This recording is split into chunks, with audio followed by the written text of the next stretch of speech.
നമ്മുടെ എല്ലാം പ്രിയപ്പെട്ട കാനത്തിൽ ജമീല നമ്മൾ വിട്ടുപിരിഞ്ഞിരിക്കുകയാണ്. വല്ലാത്തൊരു പ്രയാസമാണ്, മനസ്സുകൊണ്ട് അംഗീകരിക്കാൻ കഴിയുന്നില്ല. എനിക്ക് പ്രത്യേകിച്ച് ഏറ്റവും അടുത്തൊരു സുഹൃത്തും എൻ്റെ സ്വന്തം സഹോദരിയുമായിരുന്നു കാനത്തിൽ ജമീല. എല്ലാ കാര്യങ്ങളും എന്നോട് പറയുമായിരുന്നു.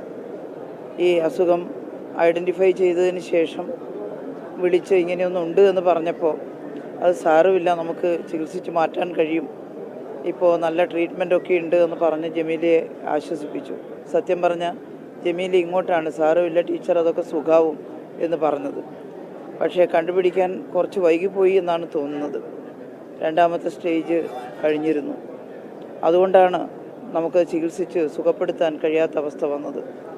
ഏറ്റവും നല്ലൊരു ജനപ്രതിനിധിയും നല്ലൊരു നേതാവുമാണ് കാനത്തിൽ ജമീല.